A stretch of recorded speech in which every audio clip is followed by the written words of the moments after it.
Hello mga mamshi! Welcome to our podcast, Caffeinated Motherhood. Cheers!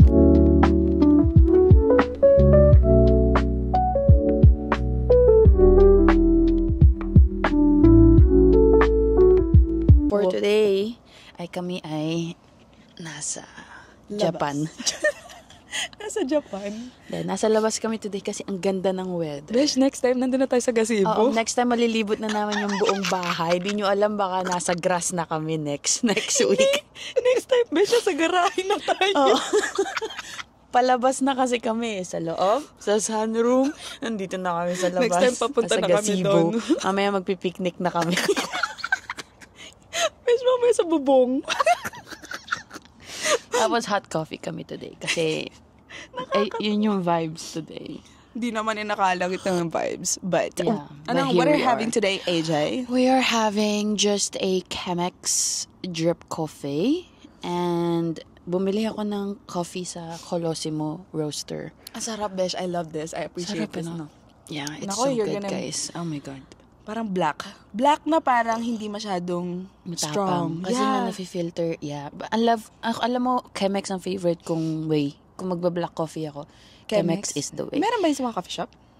May ibang coffee shop na mayroong Chemex. Papabili Pero yata ako ng Chemex kasi... it's so good. Okay. Okie-dokie. So for today's episode, we are going to talk about losing yourself. Losing? Parang na-lose ako doon na sa Losing yourself in motherhood. And slowly? Ano ba? Nakaayos nga ako. Hindi naman ako makapagsalita. Visit ka. Slowly finding yourself back again. Yes, that is the episode today. And our first question that we're gonna talk about is, ano bang nasa una natin dyan? Did you feel like you lost part of yourself after becoming a mom? Bigat ah. Bigat ng question. Ikaw muna. Tika muna, nawala. Ikaw nag-review. Konti nga ba siya eh. Ako oo. A big chunk of myself I lost, I feel, nung naging mommy ako. Kasi lahat talagang yung shift ng identity mo is very, hindi siya gradually, alam mo yun? Like very siya eh, bam, mommy ka na. Diba? Tapos lahat ng mo before, like, natigil, na pause. So, ang daing parts para sa akin na nawala. Kasi madai akong hobby. 'Di ba na ginagawa din. So feeling ko parang ang daing nakapause for me right now nung naging mommy ako kasi syempre ang focus ay ang aking chikiting lang. Yeah, I think ang pinaka number one is yung identity. Identity and freedom, yung nawala. I think yung time sa sarili, pag naging mom ka na talaga, wala ka ng time masyado para sa sarili mo. And kaya dahil doon sa nawalan ka na ng time, parang nag-shift na yung mga gusto mong gawin sa buhay. At saka yung mga careers, mga ganyan. And yung halimbawa, gusto mo nang laging nasa bahay ka na lang instead of like away na nagwo-work. And ano pa bang Kailan mo na feel na parang hindi na ikaw yan? Ay, nung nakita ko, nung nawala yung lakas ng loob ko nung, do you remember, Besh, di ba sabi ko sa'yo na, ba't ang bilis kong mag-breakdown na? Yeah. Parang hindi naman to, yun yung number one sa akin talaga. Hindi naman ako to before. Yeah. Tanda ko pa nun, umiiyak ako nung dati, nung early days, shower ako. So, kung napaisip ako, bakit ang bilis ko nang mag-give up? Like, alam mo yung mag-breakdown. Like, Fighter parang, kasi siya eh. bakit ganon? Tapos parang dun na yung naiisip ko na ang hina ko. Parang ganon. Siyempre, ay, wow. may ipa ang hina ko na ganyan. Pero parang over time, na-realize ko din na hindi pala siya yung parang, di ba sabi na we lost ourselves? Hindi pala siya lost for me. Feel ko, na-realize ko, it's like regaining your new identity. Like parang, di ba? Parang nagfo-form ka ng bagong, Oo. bagong, Transformation mo. bagong, tawag dito? Ano ba yun? Ano ba yung tawag dito? May word ako naiisip, hindi ko maisip. Basta, yun na yun. Nagtatransform ka sa ibang, another, gets. Like Yung parang, another nung season. teenager ka, ganito ka. Nung naging adult ka, ganito ka. Ngayon na mami ka, ganito ka Mm-mm. naman. Ako, parang nung, tag dito, nung ayoko nang gawin yung mga gusto kong gawin dati. Like, kunyari, mag-badminton. Ayaw mo nang gawin? Hindi naman sa ayaw nang gawin. Parang nawalan ako ng passion ba?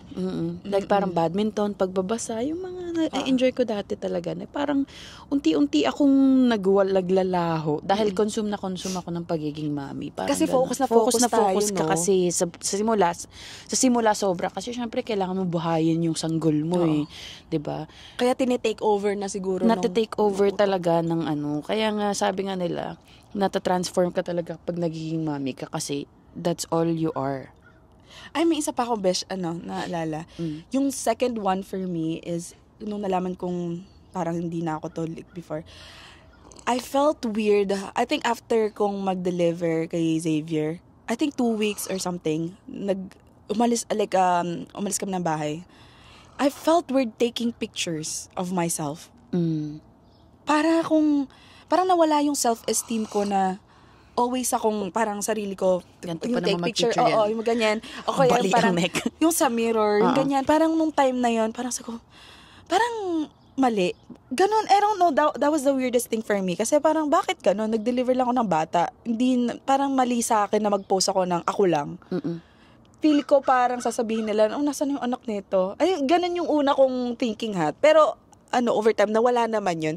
Pero yun talaga yung I think hanggang ngayon, hindi na ako masyadong nagpo-post ng yung parang sa sarili. Siguro nga kasi walang time. At saka parang sino ba bang time mo mag-ayos and like mag-aesthetic na ganito. Kaya paminsan-minsan na lang. Pero yun talaga yung, hindi ka pa naberduhan nun. Well, hindi ka naman talaga kasi ma-picture nun before ng sarili mo. Hindi. Pero ngayon, pag tumitingin ako sa salamin, pag nakikita ko yung stretch marks ko, Ay, oo, yeah. nakaka-depress. Yeah, dito. Kasi ang daik ka din, di ba? Oo, ang daik tapos ko like din. yung iba, black pa. Black, oo. Tapos pag makikita tiger mo siya, marks. parang, Hindi ano na ba talaga, yun? oo nga. Parang, Kaya, bakit ako may ganito? Although like, you did something so good. Yeah. Like, alam mo yun, like naglabas ka ng isa pang baby or nilalang sa mundo that dapat maging proud ka. Pero iba yung hit ng stretch mark sa akin. oo nga, sabi mo nga sa akin yun. Parang, kesa ma-proud ako, parang nag-iisip ako ng ways para matago. Ganyan. And then, yung isa pa nga din, Besh, is like yung, halimbawa sa pananamit, may ibang mga damit na ako na I don't feel comfortable wearing it. Parang nag-iba ba yung gusto kong tipong pananamit na. Kasi because like, Ano siguro, ka na ngayon? Duster? Ganon. Oo. Hindi, yung parang, I think more on ako sa mga loose or like, minsan nag-fit naman din ako, pero nasa vibe. Pero yung kasi lahat ng mga damit ko talaga, dikit. So parang minsan, hindi ko siya ma-feel na, ay, ayoko ngayon mag-ganon. Hindi ko feel na suotin. Tapos minsan pa, yung halimbawa may mga old pants ako, kasi feel ko dahil nag-deliver nga tayo, lumaki yung hips ko. So, hindi na magkasya. Dito ba, Besh? Hindi na magkasya. Buong buhay ko, hindi naman ako nag-change ng size. So, parang nag-go up yata ako nag-upsize pa ako ng isang pants. Kaya ngayon parang limitado na lang ng isusuot kong pants. Kasi, oo, Besh. Kaya nagulat talaga ako. Oh my God, nakakaloka. Ako naman, nag-lose ako ng weight eh. Kasi, So, nagkasya sa akin uli yung mga pants ko Yung na mga hindi na pants, nagkakasya oo. sa akin. Oo. So, hindi ko na yung, parang nakikita ko yun sa Instagram lagi, yung parang postpartum, when you don't feel like yourself in your clothes, ganyan. Sabi ko, hindi ko siya magets. Like, yung una, hindi ko siya magets kasi nga, nagkakasya sa akin lahat. Tapos, na-realize ko, hindi pala lahat ng nagbe-breastfeed ay na-shave ang weight. Oo. Yung iba pala is nagiging. So, like, ako parang, May iba nga ganun. iba talaga yung ng katawan mo sa mga shift na ganyan. Kasi may ibang nagigain pag nag-breastfeeding. Tapos ako parang, nag-lose ako ng weight nung nag-breastfeed ako. Di ba? Ikaw din, nag-lose ka ng weight. Si Pamela nag-lose ng weight. Pero mayroong ibang lumalaki. So, Oo nga, iba-iba nga. iba talaga yung ng katawan nating mga babae sa mga changes sa katawan natin. At saka yun nga, Bes, yung sa katawan din, di ba, I'm like parang, lagi ako nag-move lagi before. So, the way ng katawan ko now, it's like hindi siya toned. So, hindi siya gustong how it's shaped right now. Yung parang, parang hindi ko gusto. So, nag-iiba din yung parang how I dress myself. Kasi, syempre, aanuhin ko yun. Like, parang ipapartner ko yun sa kung ano yung babagay sa akin. Kasi, pag sinuot ko yung dati kong sinusuot dati, hindi ako happy. Alam mo yung ganun. Hindi ka satisfied. Oo, hindi ako satisfied. Ayun nga. Yeah. Oo nga, totoo yan, ganyan. Yeah. Iba. Minsan ang hirap talagang tanggapin, pero you just gotta keep chugging along. Do you miss who you were before motherhood? Do you think nandyan pa din siya sa'yo? Yes. I think, namimiss ko. Sino ba hindi makakamiss ng before mong buhay bago ka maging mother? I think lahat naman ng mother is namimiss yun. Pero at the same time, feel ko lahat ng mga nanay dyan, namimiss pero okay na sila sa anong meron sila ngayon. Kasi ibang season na tayo, right? Yeah. And parang sa ngayon siguro, mababalikan ko pa siguro si Besh yung dati ko. Pero hindi lang sa ngayon kasi meron kang inaalagaan. Alam mo, feeling ko, hindi naman siguro nawala yun sa I don't think it ever really leaves you. Kasi part ng sarili mo yun eh. Kumbaga, nandyan pa din siya, na-transformed nga lang in a different light. 'Di ba? Like parang, yung mga parts natin, kasi that's what makes you who you are. So, I don't think na because nagkakaroon ka ng ibang identity, ibang purpose, na nawawala yung parts ng sarili mo na made you who you are before. Ang ingay mo, nakaka-bad trip ka. Narinig niyo ba siya, guys? Anyways, but yeah, I think like yung kung sino ako dati is nandito pa din. Ramdam ko naman na nandito pa din siya. Pero nga, iba na nga lang talaga yung purpose mo ngayon and iba na yung focus mo ngayon. So, hindi mo na siya masyadong napaglaalaanan ng panahon. So, feeling ko if nakapagpalaki na tayo, siguro let's say sabi nila mga 5-6 na yung pwede mo na mabalik-balikan ng freedom mo yung dati mong gusto. Kaya nga pala sinasabi nila 5-6 years old. Kasi doon ka na may time. Doon ka na may time. Iiwan mo na sila sa lolo-lola ng independently, di ba? So, I think yun yung time na pwede mo na siyang balikan uli yung dati mong sarili. Pero ako din, miss na miss ko. Miss na miss ko kasi parang lalo sa first trimester sa fourth trimester, yung first 3 months, sobrang miss na miss ko yung dati kong buhay. Oo, talaga. Talagang grief mode ako nung first 3 months ng parang sabi ko, ito na lang ba buhay ko?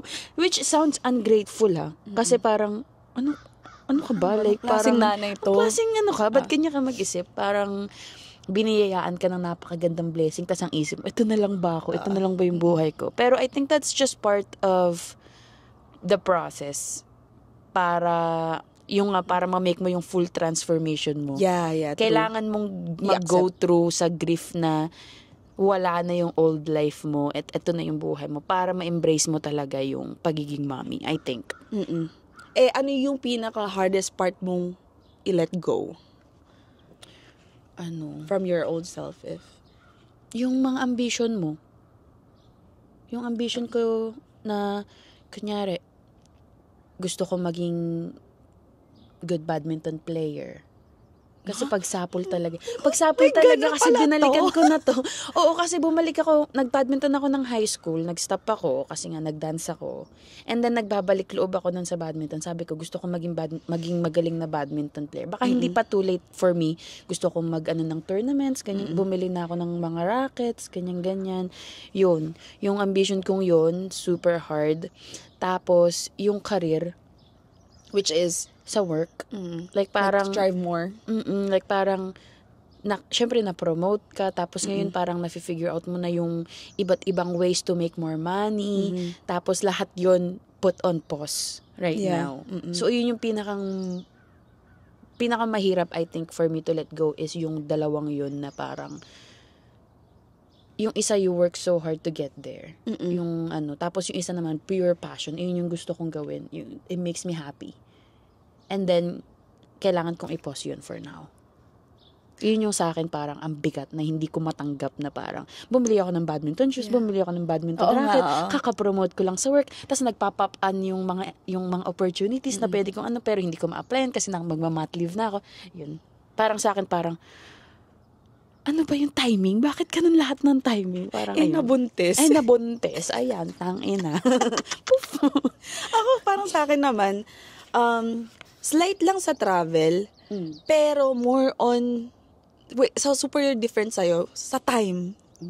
Ang di ko ma-let go talaga is yung time. Kasi, napaka-busy ko talagang person. Very. Parang ngayon, sobrang liit na ng time na hindi ko to magawa. Yun yung hindi ko matanggap. Slowly kong tinatanggap ngayon and trying to like cooperate lahat. Like parang, alam mo yun, parang i-schedule ko lahat. Kasi besh, now that I am working, ngayon kun mas lalong nare-realize, sobrang liit na lang ng time ko sa sarili ko. Lalo na nagdo-double job ako. So parang, doon ko na-realize, shit, wala na akong time kay Xavier. Kailangan ko mag-make ng time para sa kanya. Pero paano naman ako? So like back and forth ako na parang, do I give time for myself or kay Xavier? O paano naman kami ni friends? Ang hirap i-balance nung tatlo. And like, wait, I need naman sa mga friends ko. How about sa family? So ang liit-liit talaga. So parang ngayon, pinapahalagahan ko na yung time. Like every time na yung mga, yung oras ko talagang sinusulit ko na bawat hour, bawat talagang ibibigay ko siya sa parang kung sinong, ano nga tawag doon? Mahalaga. Or worth ng time mo. Parang ganun. Yun yung pinaka mahirap sa akin ngayon for now kasi nga nag-a-adjust pa ako with the baby. And working. Work. Yeah. And nagigilty ka ba kapag naiisip mo na na gusto mong gawin to para sa sarili mo, ganyan? Yeah. Yeah, pero nagigilty ako. Kasi, pumasok ako na ready ako, pero bakit ako naglo-look back ng What could have been, ganyan. Oo. Parang ganun yung nafe-feel ko. Although, nalalabanan ko naman siya, pero hindi naman yung super guilty ako. Pero yeah, yun yung sa akin. Ikaw, nagigilty ka na? Oo naman.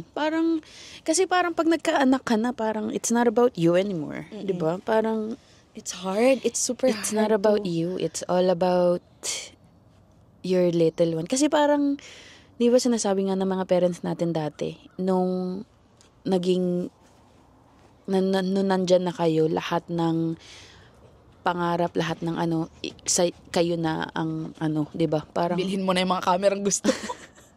Kasi talagang mag-iiba lahat ng priorities, mag-iiba ng So kapag naiisip ko na ganito gusto kong gawin, minsan parang nagigilty ako na pwede ba?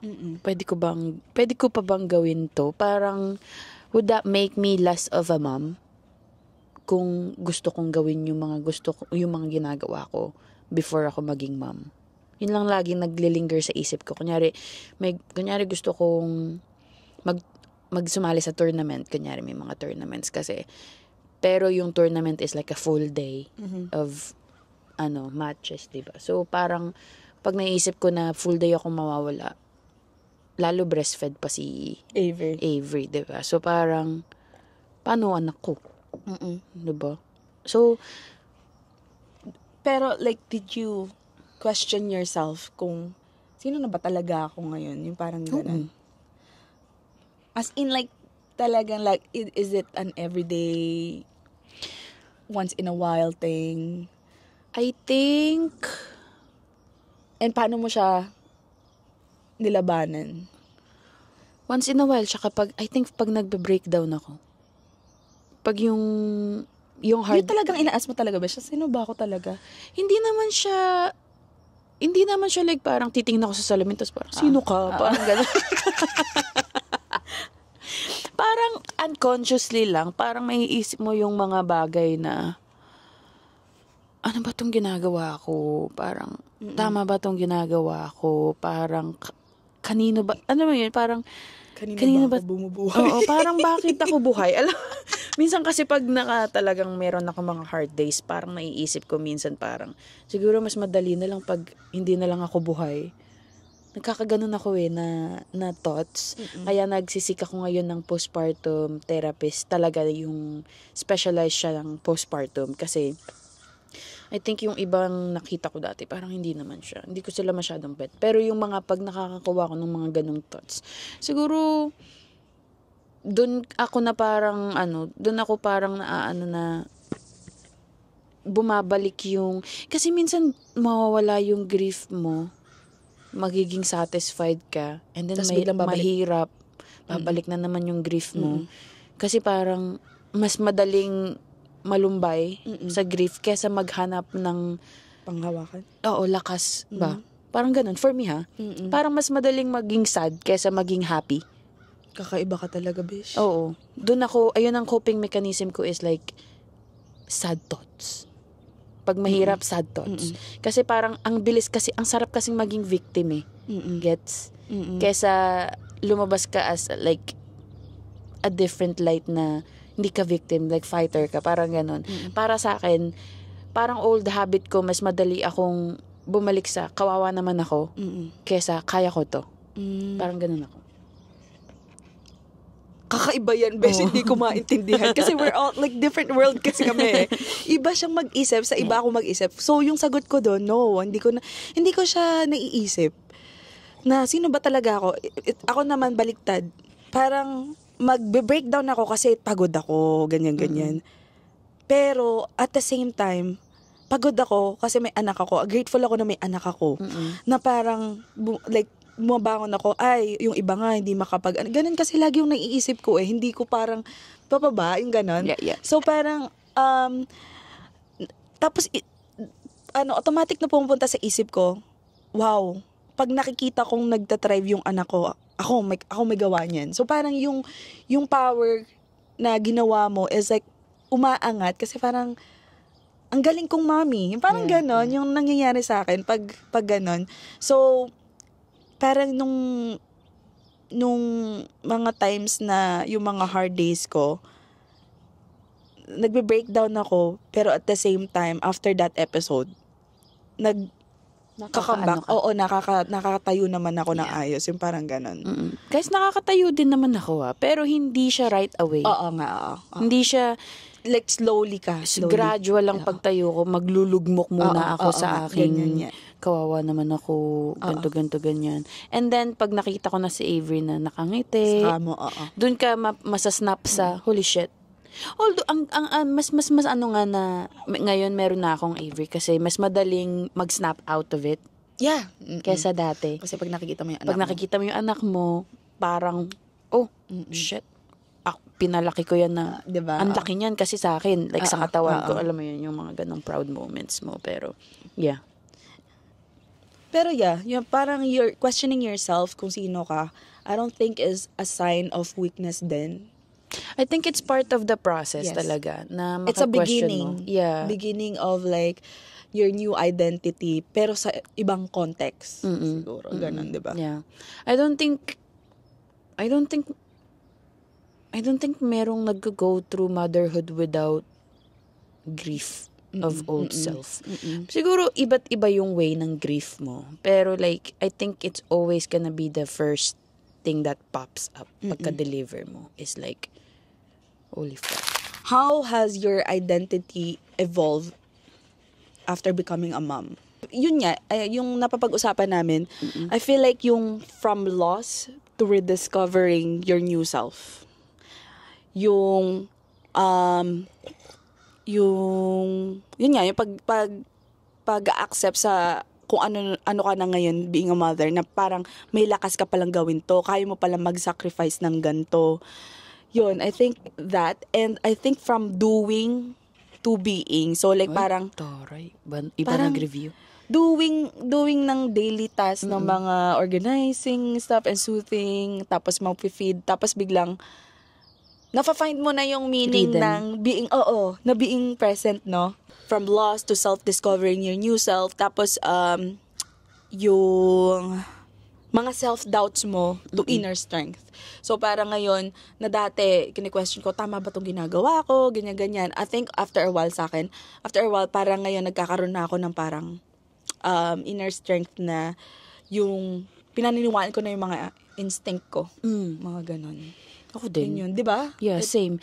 Parang first few months parang, Ano ba to? bakit ganito? Ano ba to? Ganyan. Tapos, nung tumatagal, parang naano ka na sa groove nyong dalawa. Diba? Parang ganun. Ganun. Parang nagfo-fall into place na lahat. Tapos, natural na lang. Di ba? Yeah. Yeah. Hindi na siya lahat questionable. Talagang ano na lang talaga na parang, pwede pala talaga akong maging mami. Parang ganun. Parang hindi mo na siya i-question over and over. Tapos parang, May confidence ka na. yeah, confident ka na, hindi ka na parang lost. What things make you feel like yourself again, even if only for a moment? Very given. Ano? I think for me is doing my hobbies and like going to the gym. Yung my old self, like going back to your old self. Yung mga little bits na, kahit nga, pag-shower lang eh. Kahit as simple as shower. Para, I think yung para sa'yo lang. Yeah, parang, pag may free time ka lang talaga, yun yung nakakapag-go back sa aking old self nun. Parang, kahit simpleng labas with friends. Oo nga, ganun. Pero like in those, did you discover any, Parts. new Passion. passion? Ngayon, guys, ang passion ko na is maging crafty. Talaga? Gusto, di ba nag-start ako ng scrapbook for, Ay, oo for nga, Avery. yeah. Ang ganda nung scrapbook ko. Although, nagka-catch up ako kasi wala pa ako sa first month niya. Pero, parang, kasi pag, I don't know, like, mami ko is crafty. Si Pamela is like crafty, natural siyang crafty talaga siya, magaling siyang magganyan-ganyan. So, yun yung parang nag-evolve sa akin na gusto ko din maging crafty na first birthday na anak ko, gagawin ko to, yung mga, pag may projects, create together, gagawin ko to. Napupull out talaga. Parang napupull out yung different, inner, mo eh. parang, Ako rin, Besh, same category din na parang, I think more on, sa akin yung, kasi nga kumakain na si Xavier, sa pagkain. So parang dati, syempre, naasa lang ako dito na parang, okay, magluluto, ganyan. Ngayon, gusto mo na magluto. Gusto ko, ako yung magluluto, ako yung magbe-bake, pinagbe-bake ko si Xavier ng mga banana muffin, yung mga ganon. Tapos parang, okay, ito yung recipe nakita ko, gusto kong gawin para sa kanya, o kaya sabihin ko kay friends, ganyan, ito. So parang discovering talaga na what's gonna work for him. So yun yung nag-step up sa akin, lumabas yung Cooker mo. Cooker, pag-chef. Mga chef, o kaya, I think more on sa baking. Kasi parang, ganito pala kadali yun. Pag Sarap pag may staple, ka lang talaga, flour, madali lang, sugar. ganyan. Yeah. Kaya yun, talaga kakaiba, nakakabilib din na parang, kaya ko bala to? Parang ganon. Dati hindi naman talaga ko dun na mamagnet sa mga ganyan eh. Parang kasi ngayon, hahanap mo na yung mga ways to have fun with your child, 'di ba? Parang nakukuha yung parts ng sarili mo na eto yung gusto ko tong gawin ngayon with her, or gusto ko tong gawin for him. It's like a step up na parang step up into a new version of yourself. Yeah, kasi nakakahanap ka na ng bagong gagawin na enjoy mo. Hindi mo akalain. Hindi mo akalaing ma-enjoy mo. Yeah. What kind of support do you think mom needs To reconnect. with themselves? Number 1 is emotional support for me. Kasi, very, ano bang tawag dun sa word na yun? Very common ba? I mean, ano ba?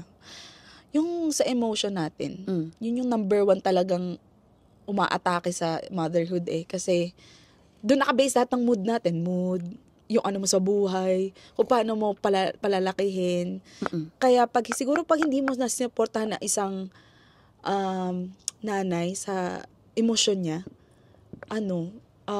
it will reflect how it reflect yung day. Kumbaga, let's say this day, parang tamad-tamad ko. Buong araw tamad ka. Yeah. So, kasi Naalala mo next kita. Sabi ko, Che, grabe, nag-grat lang ako today. Kasi,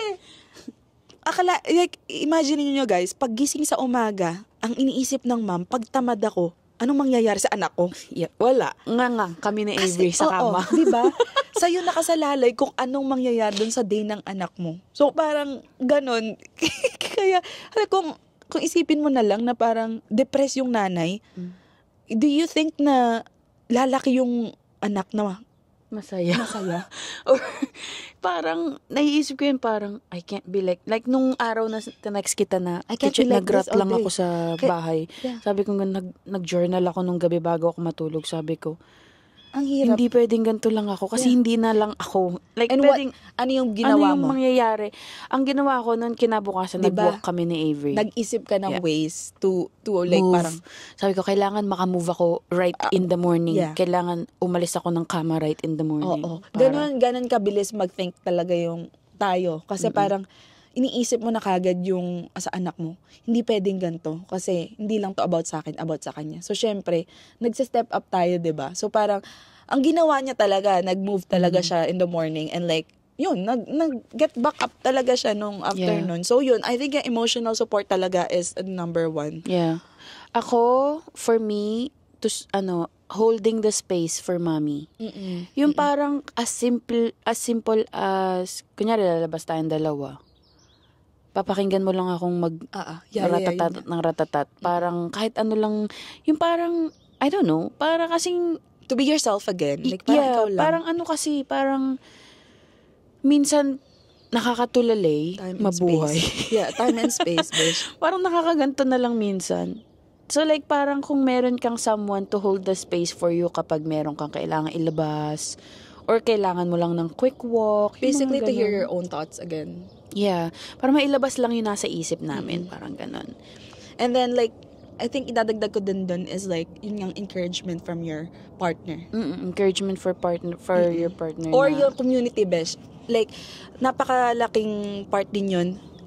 Community, aka, para din tayo. Kasi, we made this platform to let other mommies know na parang Hindi ka alone. Oo, we feel the same. Diba? Yeah. I think naman na marami naman tayong nai-relate sa kanila.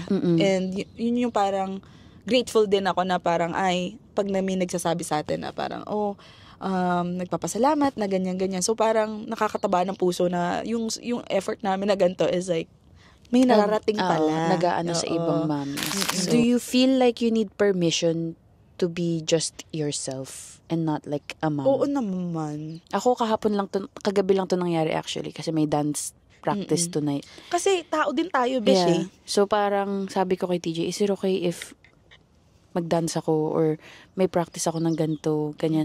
Yung parang just the fact na kailangan ko magpaalam para sumayaw. Oo.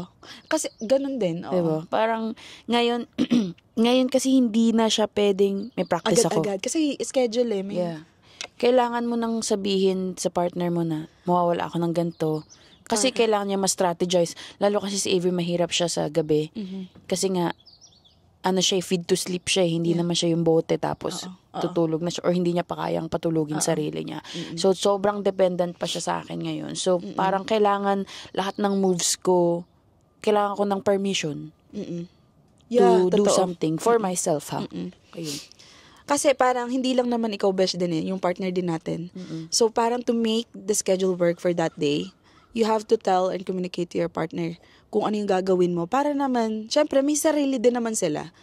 Sasabihin din naman sila, siguro pupunta ako dito, mag-golf ako, ganyan. So i-work things out nyo and like, ayaw naman natin na parang tayo lang talaga yung kailangan ng ng time. Syempre, meron din naman tayong mga asawa na ganun din and feels na ganun din yung pinagdaraanan. Yeah. Kailangan din nila magpaalam sa'yo. Like si TJ pag siya. Para mag-adjust tayo. Can I watch the Seabirds game? Ganyan. So parang hindi na kaya yung biglaan ba? Hindi na spontaneous ang buhay namin, guys. Oo nga. Yun, Kailangan wala na yung spontaneity. Ngayon parang planado na lahat ng seconds mo. True. That is so true. How do you make space for self-connection in the chaos? In this chaos? Paano bang i-answer yun? Ako, kunyari sa gabi bago ako matulog, journal ako. Yun na yung space ko. Gather my thoughts. Ganyan. Or, mag-edit ako ng vlog. Space ko yun. Kasi, sa akin yun eh. Parang ganun. Or, parang lalabas ako to pick up grocery. space ko yun. Kasi clear ako, like, hindi ko iisipin sila, ganyan. Ganon yung mga little spaces na ginagawa ko sa sarili ko para makapag, I think, ako naman, like, I think, yung movements nga, like, walking sa labas, and, or, yun nga, yung editing. And then, ang pinaka hindi ko inaakala is yung space na working. It is very, hindi ko siya inakalang magugustuhan ko palang mag-work out of the bahay. Kasi parang, na-feel ko independence mo, parang nabalik independence talaga. mo. Hindi ko, parang kung tatanungin mo ako ngayon, tas hindi ako nag-work, hindi ko babanggitin yung work eh. Ngayon, nung bumalik talaga ako sa work, I was like, wow. Parang feel ko, I wanna do this, and ganyan. Wala ka kasing iniisip na may Xavier. Kaya parang sabi nila talaga, mahirap pag work from home ka, tas may bata. Kasi, double work din is best ang work from home para may bata nag-work ka. Tapos may iniisip ka kasi pag nakita mo na siya, madidistract ka na.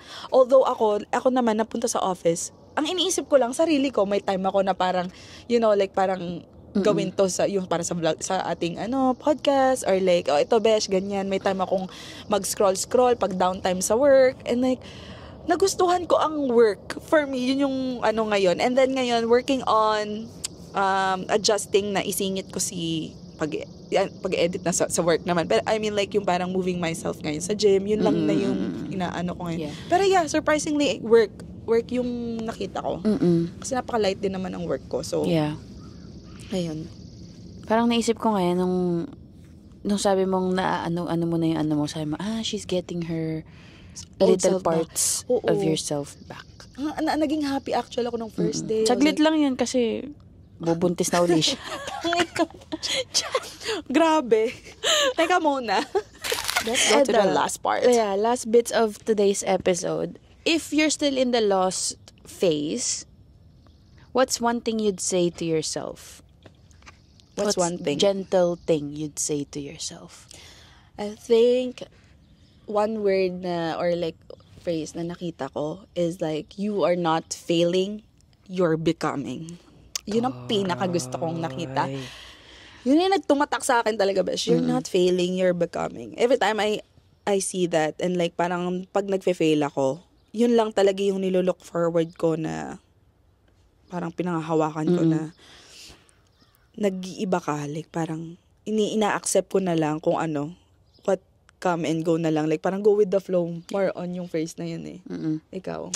Ako, parang ang sasabihin ko is, you're enough. Yeah. Kasi yun yung lagi natin kina-question lalo sa lost phase is like, okay ba to? Okay na ba na ganito? Okay ba na ganito lang? Okay na ba na ito lang ginagawa ko? Like parang ang dain nating inaano na yung ginagawa mo ba is like enough na ba yun? Parang ganon. Ako ang sasabihin ko is like, you're enough. Like kapag may nagsasabi sa akin noon dati na parang you're doing enough, like you're more than enough for your child, ganyan. Parang kumakalma ako na parang, you know what? Totoo din naman. Like parang I need to chill out. Parang ganun. Chill ka lang, besh. Chill lang. Pero yun nga, totoo yun. And we don't have all the answers naman din every time. So no one knows. Yeah, we are allowed to take that space, to take that rest, and ayun, take it easy lang. Parang take it day by day type of thing. It's very, very heavy. Pero one thing is, hindi naman siya maglalast forever. It's only a season lang. Yun, season lang to. The days are long, but the year goes by so quick. So, just hang in there. Last, what gives you hope that she's still in there, waiting to be fully seen again? Nakikita ko sa dito eh. Ako, kita ko sa salamin. Hindi, ako pag yung pag may ako, ang nag-aano sa akin ito kapag nanonood ako ng old vlogs ko. Kasi nag-start naman ako ng YouTube channel to go back to memories diba? Pag nanonood ako ng mga old vlogs ko, makikita ko kung gaano ako kasaya dati. Parang yun na naiisip ko na parang, babalik din yan. Parang ganun. Parang sa akin ganun. Same din ako, besh. Yung Looking back. Yung looking back and yung mga small. Nabulol na. Yung small moments na nagsaspark ng recognition of your old self. Yeah. And parang yung din, when someone's is nakikita ka yung before mo. Yung ganong moment Yung lang. mga simple things na, uy, badminton tayo. Oo. Yung mga ganon, yung parang pag may nag-invite sa'yo ng ganon, Oo. nag-invite sa'yo mag-dance uli, parang nakikita ka nila sa kung sino ka before. And I think like it helps bring you back to that person na feeling mo na wala nung naging mommy ka. Although nandyan pa din naman talaga siya. Natatakpan lang ngayon kasi meron ka ng ibang priorities na bigger priorities. Pero hindi mawawala kung sino yung mga parts ng sarili mo na bumuo sa'yo. So, never question that. Yeah. And like, the spark of doing something you love, parang hindi yun nawawala din hindi talaga. nawawala. Balik-balikan mo lang yun. Try mo lang ng try. Like, today magaganto ko. Pag hindi nangyari, next time, huwag kang susuko. Parang ganun. Ayun. Yun, ang galing nga Like, parang talagang automatic na lang na may isip mo yung mga bagay na yun. And, I feel like kung sino yung mga mommy just na nagka-question na, Makikita ko pa ba siya? oo, makikita ko pa ba siya? You will. Oo. I see it in my mom ngayon. Parang, ngayon na malalaki na kami, parang, wow. Minsan nga sa lulukoyin ko si mami, sabi ko, wow, sana all malalaki na anak. Parang, kasi nakakapag-karaoke na lang sila, yung mga ganun-ganun. Like, parang, Yeah, it will come back. it will Like, come parang, back. Yeah. It's just a season na pinagdadaanan mo right now. Pero, Parang naliligaw ka ngayon, pero mahanap mo rin yan. mahanap mo ang daan. In the future. Yeah. Yes. Ayun. We just need time, I guess, Yeah. Besh. Time is all you need. Time is nawawala. Ay, huwag mo akong tataihan. Time is nawawala, pero time din ang magbabalik. Uy, putang ina. Poetic. Time is nawawala. Pero time din ang magbabalik. Yun. Anyways, Pag that is wala ka all. ng time, Babalikan tayo. ayun, yun lang naman today's That is episode. all for today's episode. Yeah. Pero wait, I have a last question, Besh. Ay, tari. Wala to sa... Pero like, so, curious lang ako. Na-find mo na yung sarili mo ngayon? Siguro, In percentage mo? mga 50%. Hindi na ako as lost as before. 6 months down the road. Hindi na ako as lost. Na parang, wala na ako sa grieving parts ko na parang, ito na lang ba ako? Parang more on, napupunta na ako sa, ito na ako. Ganun. Ako naman parang, I think nasa 80 ako. 80 kasi yung another 20 nasa na yung sarili ko naman nakakabuisit. Pero parang more on like accept ko naman siya. So parang this topic like actually napareflect ako na parang nalos ba talaga ako o hindi. And then like parang na-realize ko, oh I did. Hindi ko lang napansin. Di mo lang na kasi nga sobrang gulo ng first few months, 'di ba? Parang survival mode ka eh. So hindi mo na, wala ka ng time mag-stop and like sino ba ako? Alam mo yun, parang, sino ako? Ganyan, Kasi dire-diretso ka na, wala ka na talaga. Wala kang pahinga na gano'n eh, parang, ayun. But yeah, okay. Yeah, sana nakapag-reflect din kayo habang nakikinig sa amin. Yes. And, If meron kayong mga lost phase dyan na pinagdadaanan. It will get better. Yes, it will get better. Although like lagi na lang naririnig nyo sa amin na it will get better. Parang nakakabagot. Pero it will get better. You will get there. Anyways, that is all for today's episode. Don't forget yung pop-up namin this Saturday na. So if interested kayo in coming and getting a cup of coffee, Yes. just message us sa DM this weekend. Yeah. Message us sa Instagram and we will give you The Addy. my Addy. But yeah, That's it, for today's guys. That's all for episode. today's episode, and We'll we see will you see next one. guys. Bye.